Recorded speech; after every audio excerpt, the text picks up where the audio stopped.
Halo, apa kabar? Saatnya Anda menyimak berita Sumatera Selatan bersama saya Nadia Kartika. Sejumlah berita menarik akan kami sajikan untuk Anda. Berikut 3 berita utama hari ini. Ditemukan lintah di paket makan bergizi gratis yang dikonsumsi siswa-siswi SMK di Ogan, Komering Ilir.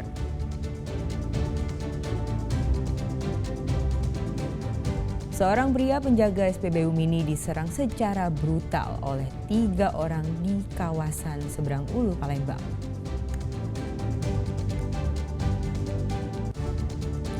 Sebuah jembatan penghubung antar kecamatan yang berada di Kabupaten Ogan Komering Ulu Timur ambruk diterjang banjir.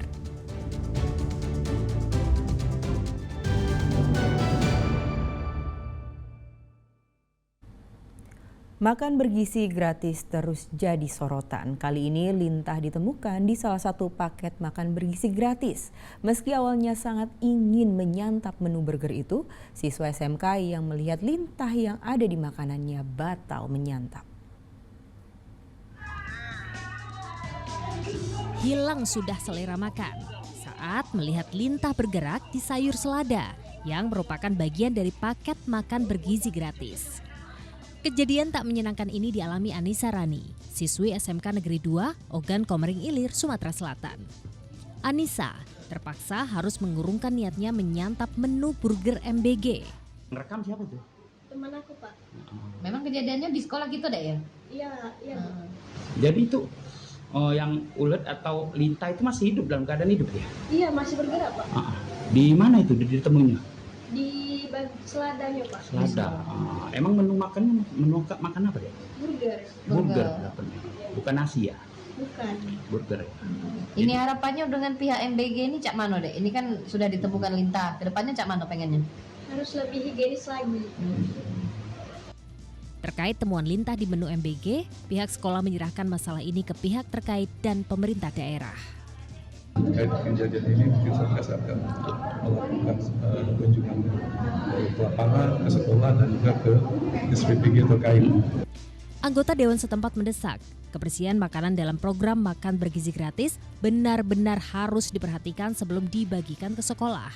Jangan terulang lagi, oleh karena itu kita bersama-sama saling mengingatkan dalam proses pembuatan ataupun distribusian diharapkan menjaga higienitas. Tak hanya lintah, sebelumnya juga ada temuan belatung hingga cangkrik di menu makan bergizi gratis. Ratusan siswa di berbagai daerah juga kerap mengalami keracunan usai santap MBG. Aspek higienis terbukti masih jadi persoalan dalam penyediaan makan bergizi gratis. Di tahun 2025 ditargetkan ada 82,9 juta orang yang menerima manfaat dari program makan bergizi gratis yang merupakan program andalan pemerintahan Prabowo Gibran. Dedi Irwansyah melaporkan dari Kabupaten Ogan Komering Ilir, Sumatera Selatan. Sebuah SPBU Mini di Kota Palembang mendapat serangan setelah pernah kerampokan hingga hilang uang belasan juta.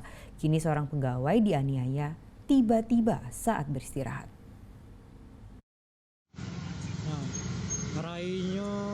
Kena gebuk oleh seorang penjaga pengisian BBM di Palembang mengalami luka di bagian wajah. Ia mengalami penganiayaan secara tiba-tiba di tempat istirahatnya. Penganiayaan terjadi pada Rabu malam di kawasan Jalan Mayor Salim Batubara. Tiba-tiba pintu mes didobrak paksa pelaku. Pelaku langsung menodongkan pistol yang diduga senjata api kepada korban. Pelaku langsung menodongkan pistol kepada korban. Pelaku pun mengancam akan menembak. Korban yang ketakutan langsung dianiaya pelaku. Saat korban ketakutan, langsung dianiaya pelaku. Korban menduga pelaku ini melakukan aksi perampokan namun tidak ada. Korban menduga pelaku ini akan melakukan aksi perampokan namun tidak ada barang yang diambil. Ini bukan kali pertama aksi kejahatan menimpanya. Sebelumnya, brankas Pertashop yang dijaganya kehilangan uang sebesar 15 juta rupiah pada beberapa bulan lalu. Pelaku berhasil kabur usai melukai korban, bahkan pelaku sempat menodongkan pistol ke arah warga yang berusaha mengejarnya. Kejadian pas bulan 3. Apa kejadian apa, Kak? Kejadian merampok uang. berangkat 15 juta. Di mana kak? Di sini juga. Oh. Tapi permasalahannya memang sama abang? Apa ya? Bermasalah dendamnya sama abang? Iya kayak gitu. Oh. Orangnya sama? Kenal bang? Kemungkinan orangnya sama. Pakai masker orangnya? Enggak, pakai masker. Kenal enggak kak? Pelaku itu apa? Pernah kerja di sini atau apa kak? Kurang tahu juga aku kak. Oh, Ciri-cirinya seperti apa kak pelaku? Tinggi, agak gemuk, agak kurus. Tapi barang nggak ada yang diambilnya? Nggak ada. Kasus ini telah dilaporkan ke pihak polisian. Muhammad Ardi melaporkan dari Palembang.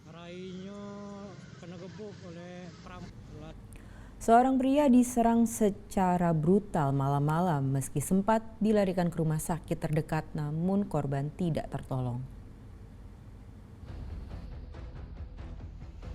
Nyawa pria bernama Abdullah Ismail ini tidak tertolong meski sempat menjalani perawatan di Rumah Sakit Bari Palembang pada Kamis pagi.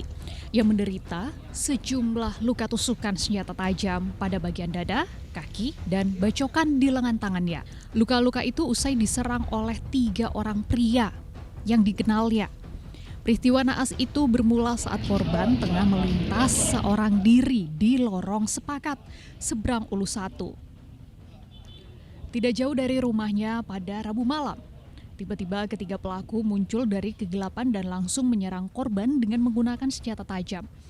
Ketiga pelaku sempat meneriaki korban maling sehingga membuat warga sekitar keluar dari rumah.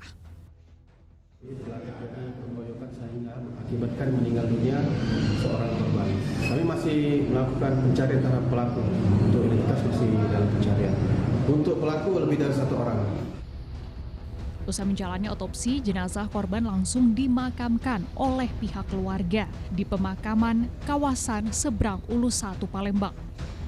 Sementara untuk mengungkap motif dari kasus ini, polisi dari Polsek Seberang Ulu 1 masih memburu ketiga pelaku yang diduga pergi keluar kota. Dedi Ruansyah melaporkan dari kota Palembang. Pelaku pembunuhan yang menewaskan seorang lansia di kota Palembang akhirnya berhasil ditangkap polisi. Motifnya, pelaku merasa sakit hati karena tidak diterima ditegur korban.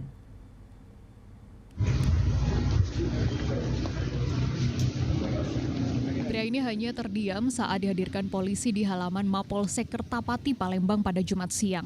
Tersangka Andi Asmara alias Kucur ditangkap polisi atas tuduhan telah melakukan pembunuhan terhadap seorang lansia berusia 65 tahun bernama Rusman.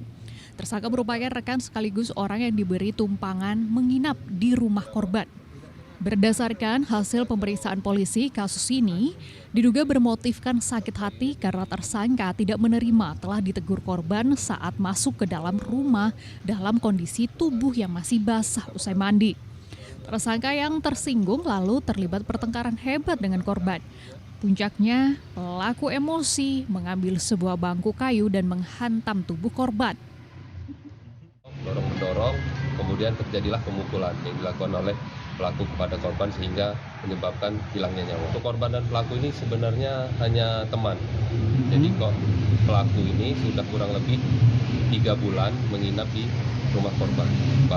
Didorong oleh pelaku sehingga jatuh. Pada saat cekcok, korban didorong oleh pelaku sehingga jatuh. Kemudian pelaku mengambil kursi yang berada di dekat korban dan memukul ke bagian kepala beberapa kali. Sebelumnya jasad Rusman ditemukan warga di sebuah semak belukar di belakang rumahnya di kawasan Jalan Putri Dayang, Keramasan Kertapati Palembang, 5 September lalu. Polisi yang melakukan penyidikan curiga kematian korban karena dibunuh sebab ditemukan luka bekas hantaman benda tumpul di tubuhnya. Buah dari perbuatannya tersangka diancam kurungan 15 tahun penjara. Dedi Ruansyah melaporkan dari kota Palembang.